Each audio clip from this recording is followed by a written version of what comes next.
Jendea. Jendea, aratona. Jendea, han eta hemen. Errazago egiten zaigu jendea egitea pertsonez baina. Ondar garauz osatzen da ordea ondartza. Alez-ale eta nortasunez, nortasun etorkinzun berri bat amesteko osatzen herria.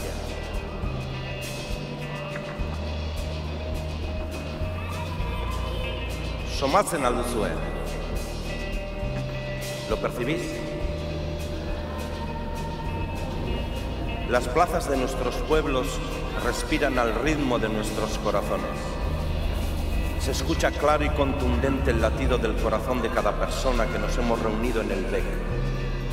Escuchar. Tau, tau, tau, tau, tau, tau, tau. Taupada bakoitzean amets bat, bi, hiru, 11 taupada. Miles de latidos reflejados en única armonía. Bai, bihotzaren erritmo berean hartzen dute arnas gure herrietako plazek. Gure herrietako plazek gutako bakoitzaren antza dute. Gure urratsen joan etorriak arlauzetan idatzirik geratzen dira. En sus conversaciones, los jóvenes añoran la primavera y nuestros mayores se juntan en el mismo viejo banco de madera para imaginar juntos el futuro. Plaza da bihotza, eta bihotza herria da. Zurea, nirea, haiena, egurrezko eserleku batean bilduak. Ez, gure herrietako plazak ez daude lau hormetan entzerratuak. Haizea bertan dabil gora eta bera. En las plazas de nuestros pueblos somos libres para soñar, libres para imaginar y parir el futuro. Gure herrietako plazetan, aske gara, herri berriak asmatzeko, imaginatzeko. ¿Qué es la plaza sin el puño de cada una de nosotras? ¿Qué sería de esta plaza si no nos detuviésemos en su viejo banco de madera a descansar? ¿Qué sería si olvidásemos leer los poemas que dejaron tatuados en él nuestras abuelas? Soñemos despiertos, conspiremos a conciencia y construyamos nuevas plazas donde seguir soñando, donde seguir imaginando. Ikusten, elkarri eskaintzen diogun begirada bakoitzean konpromiso zintzoa hartzen dugu maite dugun horren alde. Ukabila astutzen dugun bakoitzean, elkarrekin egiten dugu irri eta negar. Sentitzen alduzu, batak besteari eskainitako bezarkada bakoitzarekin, herri aske izatetik hurbilago gaude. Ikusten, asko gara jadanik, aske gara jadanik, aske garela sinisten baitugu. Ongi etorri bekera, ongi etorriak gure ametsen plazara.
participaremos en esta farsa. Monarquía kanpora. Gora Euskal Herria askatuta. Gora Euskal Errepublika. ¡Aquí hay un pueblo digno!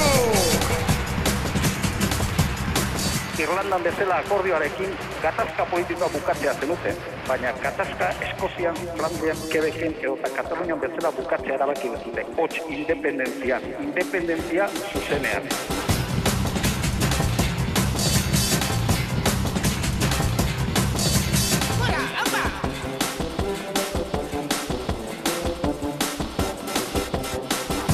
¿Les parece que interrumpir un embarazo es una decisión fácil? ¿Les parece que es un capricho? Pues no es un capricho, es un derecho. Las mujeres tenemos derecho a decidir. Señorías, en una frase, en mi coño y en mi moño mando yo, y solamente yo.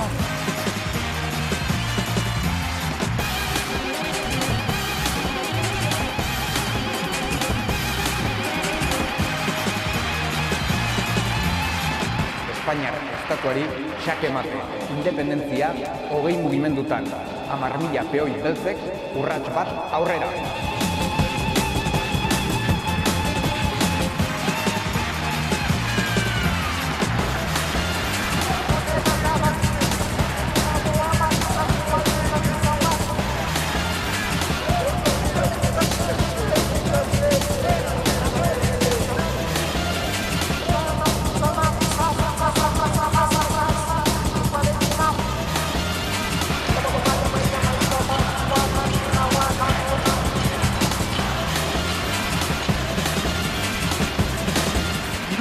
Gehiago frackingaren burbuila beltzean gastatu beharrean, energi berriztagarrien inbertidu behar da, eta burbuila hau euskal bidea.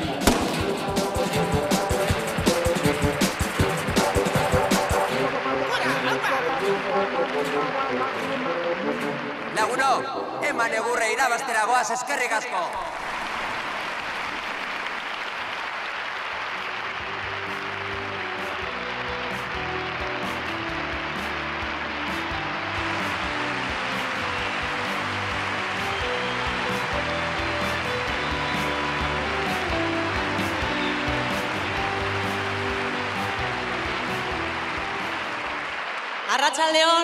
Arratsaldeon eta ongi etorri gaur Barakaldoko beken bildu zareten lagun guztioi. Barakaldo, ezkerraldea, gure herriak bizi izandako hainbat aldaketaren lekuko izan da beti. Gaur ere, berton gaude, ezkerraldean, gure herriak bizi duen aldaketan urrats erraldoi bat emateko. Edo hobe esan da, zuekin batera, milaka urrats emateko. Normalean, holakoetan telefonoak itzaltzeko eskatzen dizuegu. Gaur, pizturik izateko eskatuko dizuegu. Izilean, aldela, baina pizturik. Uneren batean, zuen laguntza beharko dugulako gure plaza argiztatzeko. Normalmente, os solemos pedir que apaguéis los teléfonos. Hoy os vamos a pedir que los tengáis encendidos, a poder ser en silencio, pero encendidos, porque en algún momento necesitaremos vuestra ayuda para poder iluminar nuestra plaza. Izan ere, Euskal Herritarrok argitu behar dugu geure bidea, geure ordua delako, herritarron ordua, herritarrok gara Euskal bidearen oinarria, eta gure urratsen bidez egingo dugu bidean aurrera. Baina horretarako, ezinbestekoa da herritar guztiak kontuan hartzea. Martxoaren 8 bezpera da gaur. Egun ezin hobea aldarrikatzeko emakumeok Euskal bidearen erdigunean egon behar dugula.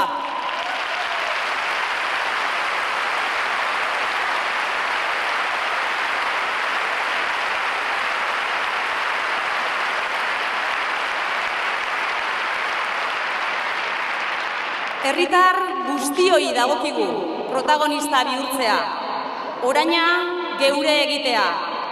Oraina geure eginez, etorkizun berri bat eraikiko dugulako.